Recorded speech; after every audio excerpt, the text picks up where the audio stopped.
प्रिय बच्चों, UP board 2024 आज से मात्र एक दिन ही, यानी आज और कल 2 दिन मान लीजिए। आज 20, कल 21, अगले दिन 22 की सुबह जब वह समय आएगा तो आप सुबह निकल के जाएंगे एग्ज़ाम देने के और सोच रहे होंगे कैसा पेपर आएगा। तो पेपर एकदम अच्छा ही आएगा, आप जो पढ़े हैं उसमें से ही आएगा, बहुत घबराने की ज़रूरत नहीं है। जो पढ़े लिखे हैं जाएंगे आराम से, जब पेपर आप देखेंगे, जब पेपर को पढ़ेंगे तो ऐसा लगेगा आपको कि ये तो सब कुछ हम पढ़े लिखे हैं, सब पढ़ाया में से ही आया है। ठीक है, तो 3 मॉडल पेपर हम पढ़ा चुके हैं, चौथा मॉडल पेपर आपका चल रहा है और चौथे मॉडल पेपर का पहला क्वेश्चन, बाबू गुलाब राय किस युग के लेखक हैं? तो इसमें आप द्विवेदी युग लगाएंगे। भारतेंदु युग के लेखक अगर पूछ देगा तो भारतेंदु हरिश्चंद्र लगाएंगे, भारतेंदु हरिश्चंद्र।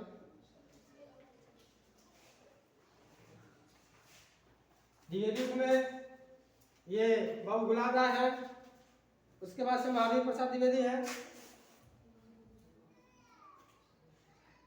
महावीर प्रसाद द्विवेदी,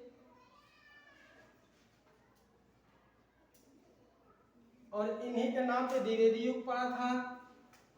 महावीर प्रसाद द्विवेदी के नाम से ही द्विवेदी युग पढ़ा और ये सरस्वती पत्रिका का संपादक कर रहे थे, सरस्वती पत्रिका का संपादन भी कर रहे थे। अगर कुछ आपसे पूछ भी दे कि सरस्वती पत्रिका का संपादक कौन है तो आप बताएंगे कि महावीर प्रसाद द्विवेदी। शुक्ल युग को छायावादी युग भी कहा जाता है, छायावादी युग। अगर छायावादी युग का पूछ देगा तो आप बताएंगे जयशंकर प्रसाद।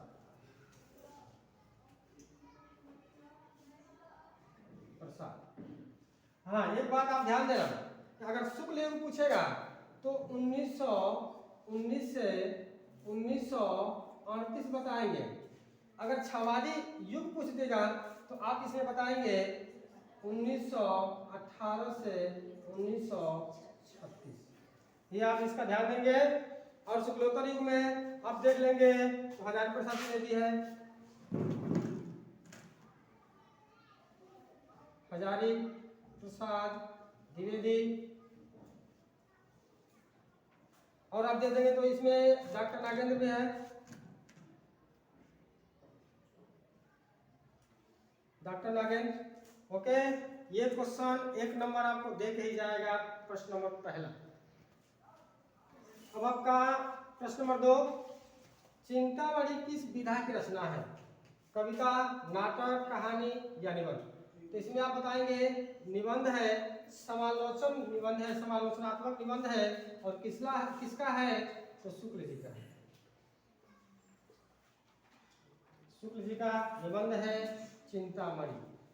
ओके, अगला प्रश्न है आपका प्रश्न नंबर 3, गबन किसकी रचना है?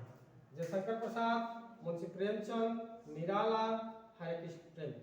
तो गबन गोदान ये मुंशी प्रेमचंद की रचना है, गोदान, इसके साथ मंगलसूत्र।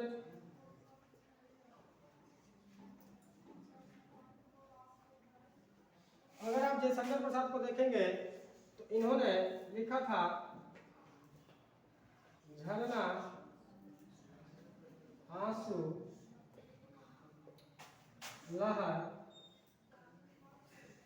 कमायनी और भी रचनाएं हैं इनकी। निराला ने लिखा परिमल,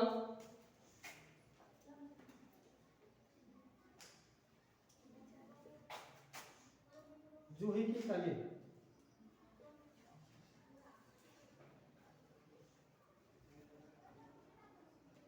और इन्होंने एक व्यंग्य काव्य लिखा था टुकड़मुक्ता।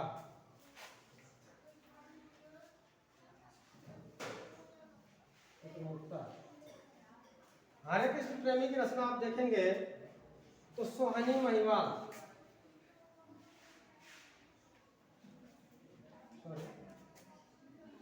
सोहनी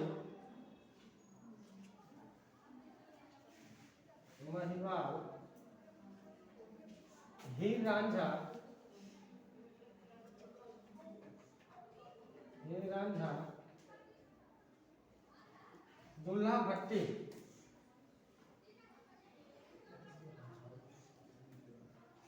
इनकी रचना है।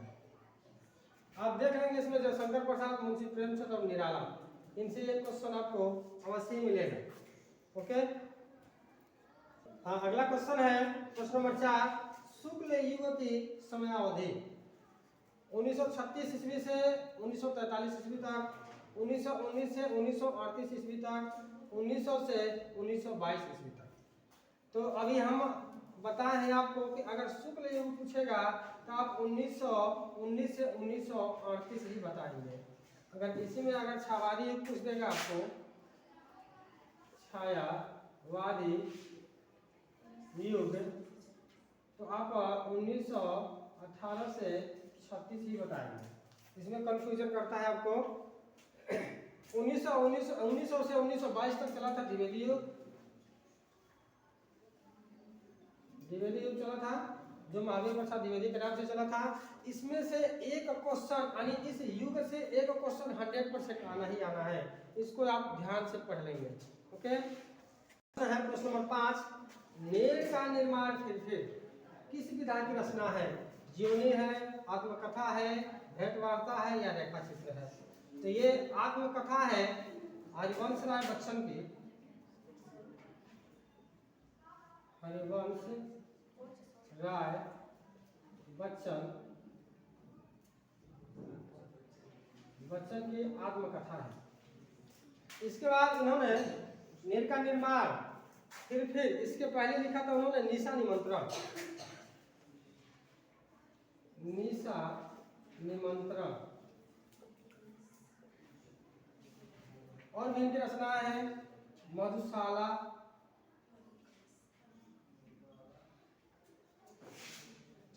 मधुशाला, मधुबाला और मधुकलश।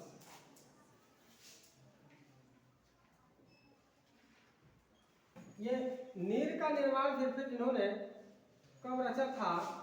तो जब ये इंग्लैंड से पीएचडी करके आए थे, और इन्होंने पीएचडी किया है अंग्रेजी में, इंग्लिश से पीएचडी करके आए और ये लिखने लगे हैं हिंदी।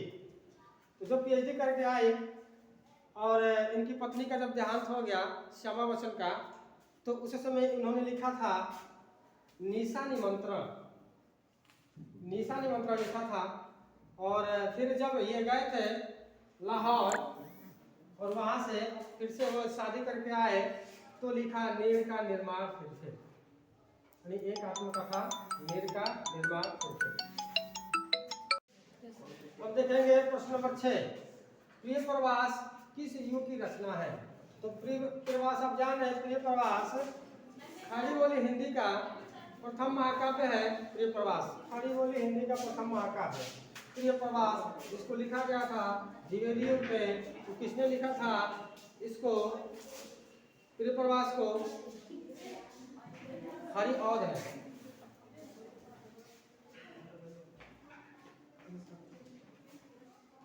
अगर आप भारतीय युग में देखेंगे, भारतीय युग में प्रेम माधुरी,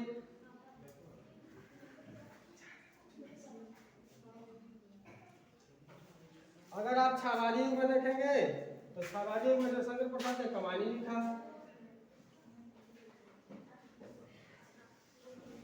और गतिवादी युग में देखेंगे तो युगांत, युगांत ये पंत की रचना है। और कुकुरमुत्ता लिखा निराला ने।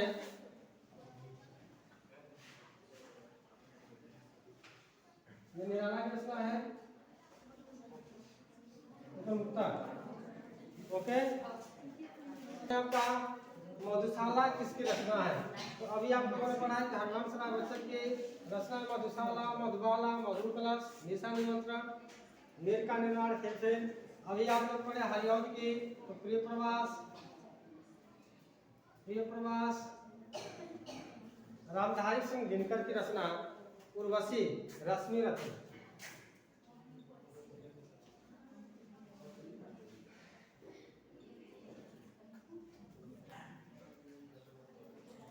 कुरुक्षेत्र।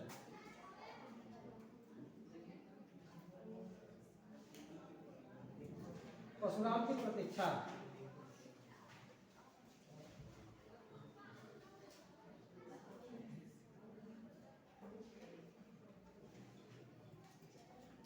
परशुराम की प्रतीक्षा। पंत का भी आप लोगों ने युगांत पढ़ा है, युगांत। इसमें आप देख लेंगे रामधारी सिंह दिनकर को उर्वशी रश्मिरथी कुरुक्षेत्र, परशुराम की प्रतीक्षा हरिवंश राय को बताई दिया है, और हरिऔध की रचना है प्रिय प्रवास। ओके, अगला प्रश्न है आपका प्रश्न नंबर 8, भारत भारती किसकी रचना है? सिया राम शरण गुप्त, जयशंकर प्रसाद, मैथिली शरण गुप्त, इनमें से कोई नहीं। तो भारत भारती मैथिली शरण गुप्त की रचना है, और भारत भारती पे ही इनको राष्ट्र कवि की उपाधि मिली थी। राष्ट्र कवि की उपाधि किसने दिया था? तो 1932 में महात्मा गांधी ने।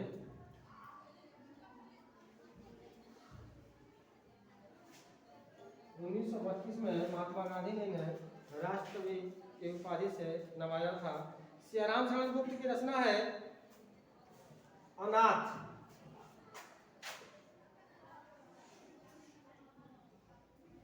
एक रचना है दिशा। जयशंकर प्रसाद को आप जानते ही हैं, कमायनी झरना, आंसू, तितली, लहर, ये सब जयशंकर प्रसाद की रचना है। इनमें से कोई नहीं तो है ये है भाई मैथिली शरण गुप्त की रचना है भारत भारती। ओके, अगला प्रश्न है आपका, मोतीराम किस युग के कवि हैं? तो मोतीराम किस युग के कवि हैं? आधुनिक युग, आदिकाल, रीतिकाल या भक्तिकाल? तो यह है रीतिकाल। रीतिकाल का अगर समय सीमा देखा जाएगा तो 1643 से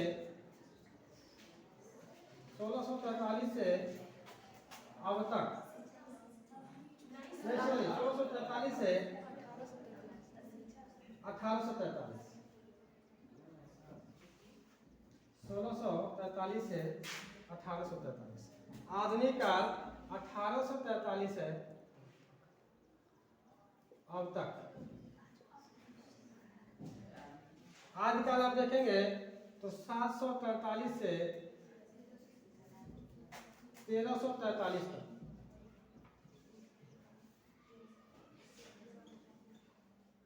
भक्ति काल आप देखेंगे तो 1343 से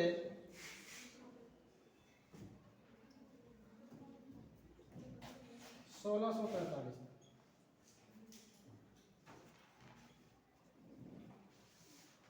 अगर आप भक्ति काल में अगर पूछ दें कि भक्ति काल के किसी कवि का नाम बताइए तो आप बताएंगे तुलसीदास, कबीरदास, सूरदास, बसखान, ये सारे लोग आते हैं भक्ति काल में। आदिकाल में अगर पूछ देगा तो आप जगन्नाथ चंद्र बरदाई को बता देंगे, और आधुनिक काल में आप जान ही रहे हैं इतने सारे लेखक और कवि हैं, इनको बता देंगे। ओके, अब देखेंगे प्रश्न नंबर 10, हास्य रस का अस्थाई भाव है। तो रस से एक क्वेश्चन अवश्य ही पूछेगा, रस से और उसके अस्थाई भाव से एक क्वेश्चन आपको जरूर ही पूछेगा। तो हास्य रस का हास होता है, अगर शोक पूछ देगा, शोक किस रस का अस्थाई भाव है? देखेंगे हास्य रस का अस्थाई भाव शोक, हास, उत्साह, रति। तो हास होता है, अगर आपसे पूछ देगा कि शोक किसका अस्थाई भाव है तो आप बताएंगे करुण। उत्साह तो वीर का उत्साह होता है। रति श्रृंगार का होता है। श्रृंगार ऐसे ही लिखेंगे, श्रृंगार ऐसे ही लिखा जाएगा। अगर आप ऐसे लिखेंगे श्री तो ये गलत हो जाएगा। श्रृंगार में सिर्फ स्वर रहेगा और ये रहेगा श्रृंगार। ओके, अगला क्वेश्चन है आपका, सोहत ओढ़े पीठ पर श्याम सलोने गात, मनो नीलमणि शैल पर आतप परियो प्रकाश। उपरोक्त पंक्ति में कौन सा अलंकार है? अलंकार से एक नंबर अवश्य पूछेगा, हाई स्कूल हो या इंटर हो। एक नंबर 100% पूछेगा। इसे पूछ रहा है कौन सा अलंकार है, उपमा, उत्प्रेक्षा, रूपक या अनुप्रास। तो मनहु मैं आपको बताया था उत्प्रेक्षा अलंकार, मनो मनहु जिसमें आएगा वे उत्प्रेक्षा अलंकार। उपमा का बताया था सा सम सी, इसका जिसमें प्रयोग होगा सा सम सी का उसमें होगा उपमा अलंकार। अनुप्रास का जानते हैं जहाँ वर्णों की आवृत्ति बार बार होती है वह अनुप्रास अलंकार होता है। ओके, 1 नंबर अवश्य ही आपको इस अलंकार से आना है। दोहा छंद में कितने चरण होते हैं? 2 3 4 5। तो आप 4 चरण होते हैं, जिसके प्रथम और तृतीय चरण में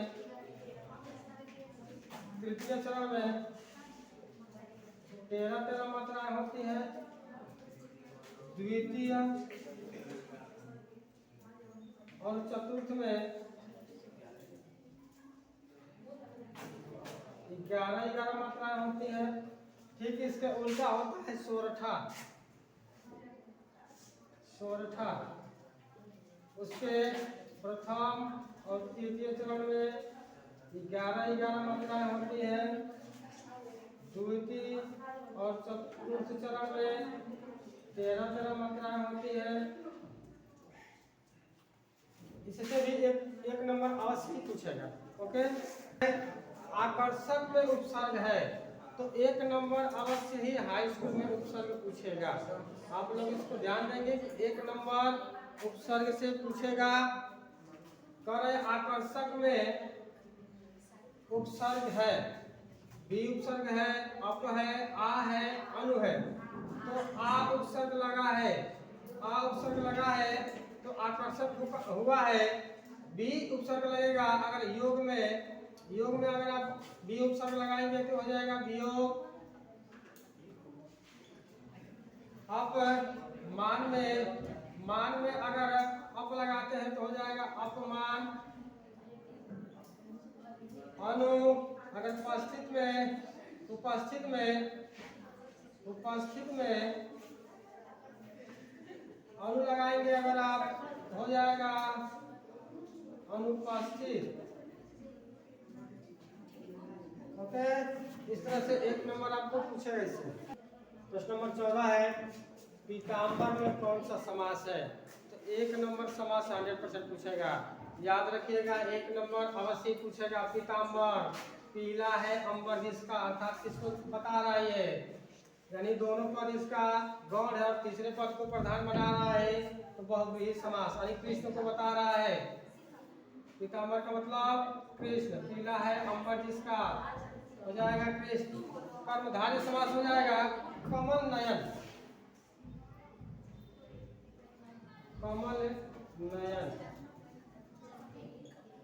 द्वंद्व हो जाएगा। द्वंद्व का मतलब होता है कि झगड़ा या समानार्थी। ये हो जाएगा माता पिता, देवासुर, देव और असुर। सत्पुरुष का हो जाएगा राजकुमार,